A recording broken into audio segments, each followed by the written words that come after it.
Depuis des décennies, on nous explique que certains pays sont en voie de développement et qu'il faut les aider. D'un côté, des gouvernements vantent des plans de sauvetage, de l'autre, des organismes internationaux distribuent des prêts et promettent un avenir radieux.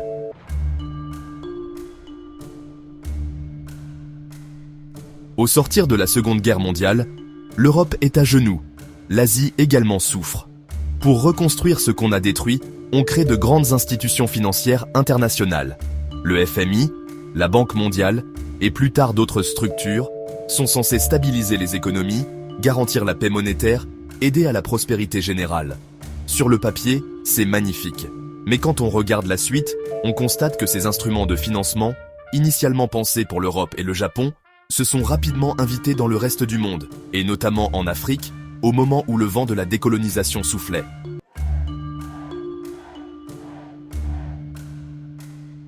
Les nouvelles nations africaines, qui venaient à peine de se libérer du joug colonial, avaient d'énormes besoins, routes, hôpitaux, écoles, machines, pour exploiter les minerais et moderniser l'agriculture. Elles se sont naturellement tournées vers ces organismes qui leur disaient « Nous allons vous prêter l'argent dont vous avez besoin pour vous développer ». Comment refuser ? Malheureusement, ces pays ont signé des accords sans réaliser que ces prêts viendraient avec des conditions draconiennes. L'argent est arrivé, mais les intérêts, eux, ont commencé à courir, toujours plus vite que la croissance locale. À la moindre difficulté de remboursement, on impose des plans d'ajustement structurels qui forcent la privatisation des entreprises nationales, la réduction des subventions à la nourriture ou à l'énergie, et l'augmentation des taxes pesant sur les plus pauvres.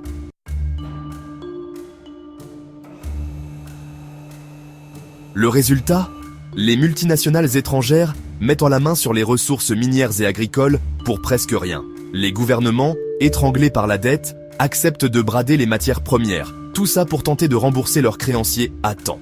L'infrastructure de base, comme les routes ou l'éducation, reste souvent en berne parce que les rares recettes disponibles doivent servir à honorer les échéances de la dette ou à payer les intérêts en dollars. Résultat, impossible de monter sa propre industrie de transformation ou de développer le marché intérieur. Le pays exporte des diamants, du cobalt, du cacao ou du pétrole à prix cassé, puis doit importer à coût élevé les produits transformés. Le cercle vicieux se renforce. Moins on développe l'économie locale, plus on reste dépendant des prêts extérieurs et plus on subit d'ajustements et de pressions.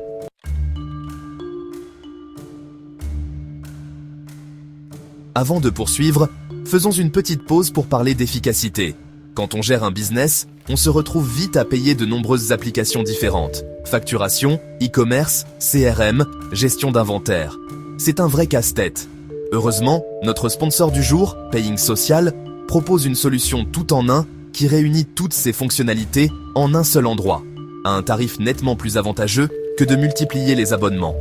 C'est un moyen simple de réduire ses dépenses, un peu comme ces pays qui rêveraient de trouver un système plus juste pour financer leur développement. Pour essayer Paying Social gratuitement, suivez le lien en description. Et maintenant, revenons à notre sujet.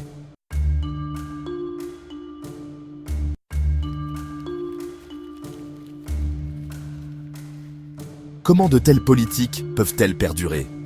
Sans invoquer de grands complots, il suffit d'observer les faits. Les pays industrialisés ont besoin de matières premières bon marché pour alimenter leurs usines et entretenir leur niveau de vie. S'ils laissaient les pays africains, par exemple, s'émanciper financièrement, ces derniers pourraient fixer des prix plus élevés et créer leurs propres infrastructures de transformation. Du coup, la marge de profit des multinationales baisserait et les grandes puissances perdraient une source d'approvisionnement à bas coût. Ce n'est pas par charité qu'on appelle cela l'aide au développement.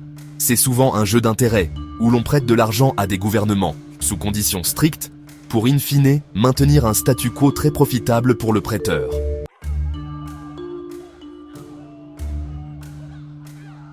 Plusieurs pays ont tenté de résister.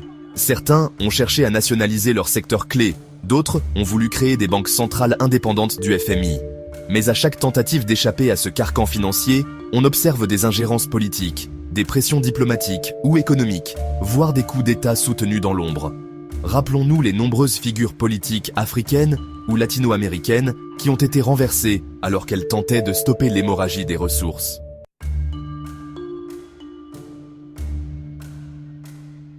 Et sur le plan humain, ce système signifie quoi ?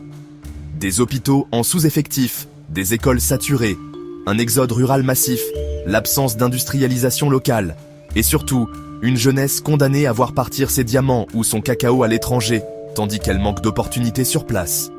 Les gens finissent par nourrir un sentiment de colère ou d'impuissance. On voit parfois naître des soulèvements populaires, des manifestations contre l'austérité et la flambée des prix. Mais tant que la dette siphonne la majeure partie des ressources budgétaires, tant que les créanciers imposent à leurs conditions, il est très difficile pour les gouvernements locaux de redresser la barre.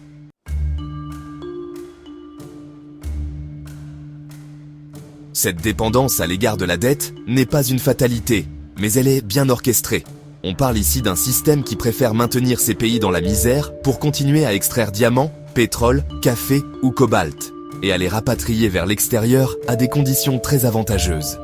Les rares pays qui ont refusé la mainmise du FMI ou de la Banque mondiale, ou qui l'ont minimisé, parviennent parfois à mieux se développer.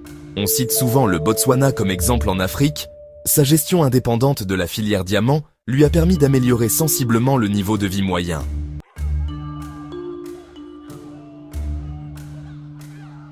Aujourd'hui, plusieurs mouvements et économistes appellent à la renégociation massive de ces dettes, voire à leur annulation pure et simple quand elles sont qualifiées de odieuses. Ils proposent d'autres modèles de financement, parfois en misant sur des coopérations régionales, au lieu de se tourner vers les bailleurs traditionnels. Certes, cela réclame une volonté politique forte, et les anciens créanciers ne voyaient pas cela d'un très bon œil. Mais le fait est que, sans remise à plat, on ne fera qu'empiler les intérêts sur les intérêts.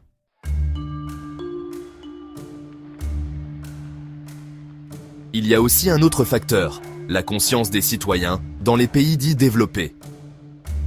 Les smartphones à bas prix, les vêtements bon marché, le café à 1 euro, tout cela repose souvent sur ce fameux coût de production ultra compétitif, lui-même rendu possible par des salaires dérisoires et une absence d'infrastructures autonomes dans les pays producteurs. Si le grand public comprend mieux ces mécanismes et fait pression pour une plus grande transparence, un commerce plus équitable et une réforme de la gouvernance des institutions financières, alors peut-être qu'on verrait émerger un changement réel.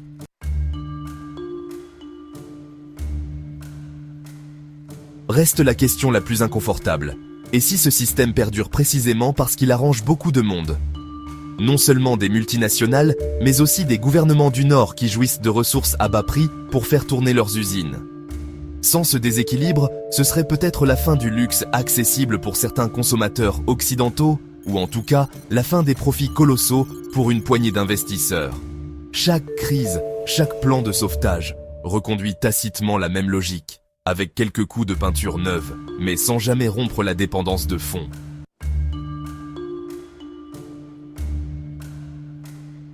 C'est là tout l'enjeu. Casser cette spirale qui maintient l'Afrique et d'autres régions dans la pauvreté.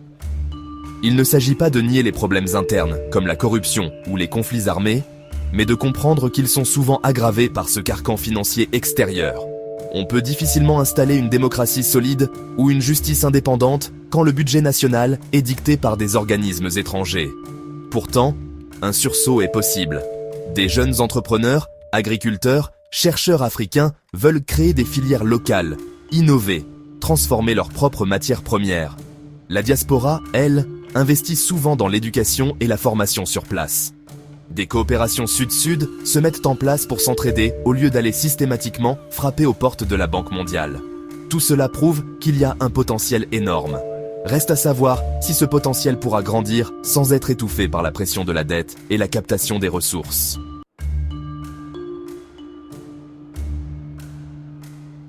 Nous voilà donc devant la conclusion la plus intrigante. Si l'Afrique ou d'autres régions du globe restent pauvres, ce n'est pas parce qu'elles manquent de richesses naturelles ou d'ambition. C'est parce qu'un ensemble de mécanismes financiers, commerciaux et politiques fait en sorte que ces pays ne puissent jamais réellement se libérer ni monnayer justement leurs trésors. L'image coloniale a disparu des livres d'histoire, mais la réalité coloniale, elle, se poursuit sous le nom de partenariat pour le développement ou stratégie d'aide. On vous laisse méditer sur la question suivante. À qui profite, en fin de compte, le fait qu'un continent immense, truffé de ressources vitales, reste perçu comme incapable de se développer par lui-même?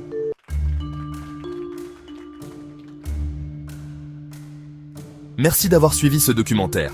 Si vous jugez important de faire connaître la réalité derrière ces mots doucereux de croissance et d'assistance internationale, partagez cette vidéo, discutez-en autour de vous. Le changement, s'il doit venir, ne peut se faire que si chacun prend conscience de ce qui se joue derrière l'écran de la dette et de la soi-disant aide internationale.